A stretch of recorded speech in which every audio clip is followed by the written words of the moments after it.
सगळ्यात मोठी बातमी थेट मित्रांनो, शिवसेनेच्या गोटातून उद्धव ठाकरेंच्या गोटातून शिंदे गटात गेलेले 6 बंडखोर खासदार ऑन दी स्पॉट अपात्र होणार।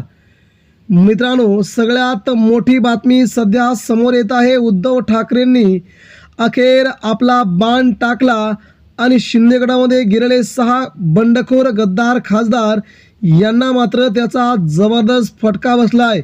राज्याच्या राजकारणामध्ये शिवसेना फुटली त्यावेळची परिस्थिती वेगळी होती आणि आता मात्र दुसऱ्यांदा शिवसेना फुटल्याच्या नंतर सगळ्यात मोठी परिस्थिती असताना सुप्रीम कोर्टाने 6च्या 6 खासदारांना थेट नोटीस पाठवले असून तुम्हाला अपात्र का करू नये असं म्हटल्याच्या नंतर 31 ऑगस्टला त्या सगळ्या खासदारांना सुप्रीम कोर्टात हजर राहण्याचे आदेश दिल्याच्या नंतर आज मित्रांनो सगळ्यात मोठी खळबळजनक बातमी आली आणि ती बातमी एकनाथ शिंदेंच्या शिवसेनेच्या विरोधात आणि उद्धव ठाकरेंच्या बाजूने 6च्या 6 बंडखोर खासदार ऑन दी स्पॉट अपात्र। नेमकी ही अपडेट काय आहे? या बातमीने सध्या शिंदे गटात देखील खूप मोठं वादळ निर्माण झालंय। 6 खासदारांच्या मतदारसंघात जल्लोष सुरू आहे एकनाथ शिंदेंच्या शिवसेनेच्या विरोधात। नेमकं कसं उद्धव ठाकरेंनी रान उठवलंय ती बातमी आपण सविस्तरपणे मित्रांनो बघून घेऊया। महाराष्ट्रात ठाकरेंचा नाद करायचा नाही असं नेमकं कुणी म्हटलंय? ठाकरेंचा नाद केला तर काय होतं पुढे समजेल असंही नेमकं कुणी म्हटलंय ती देखील आपण बातमी सविस्तरपणे जाणून घेऊया। मित्रांनो, शिवसेना शिंदे गटात गेलेले 6 बंडखोर खासदार आता एका दणक्यात अपात्र होत आहेत। नेमकं काय घडलंय बघूया। एकनाथ शिंदेंची मुख्य नेता म्हणून जी घोषणा झाली ती कायद्यातच बसत नाही।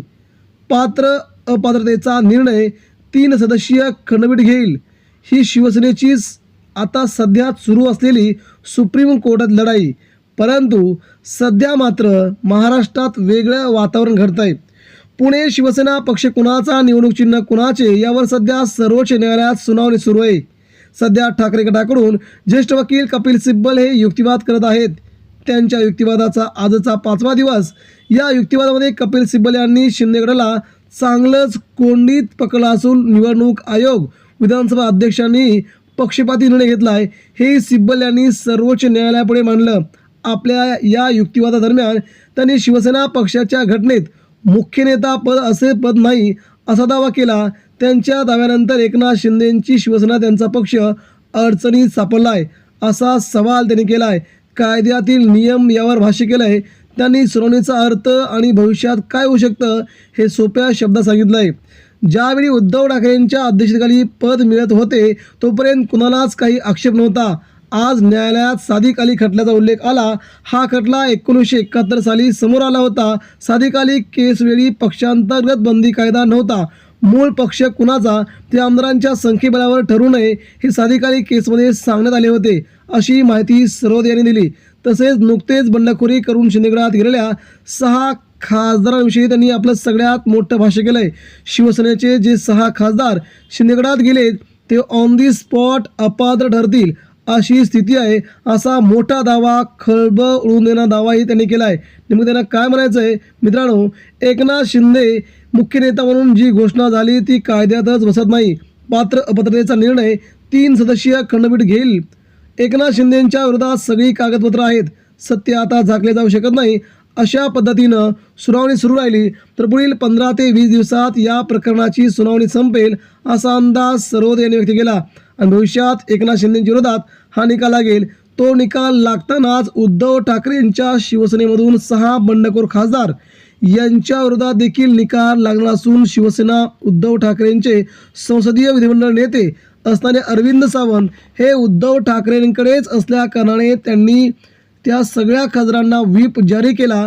मात्र या व्हीपचं 6 खासदारांनी या व्हीपचं उल्लंघन केलंय म्हणून या 6च्या 6 खासदारांना सुप्रीम कोर्टाने थेट नोटीस पाठवली असून त्यांच्या घरापर्यंत नोटीस देण्याचं काम उद्धव ठाकरे यांच्या शिवसेनेकडून केलं जात आहे आणि शिवसेना ते काम करते। आता 6च्या 6 खासदारांना नोटीस पाठवली असून यांच्यावरती कारवाई का करू नये असे थेट अरविंद सावंत यांनी आदेश दिलेत।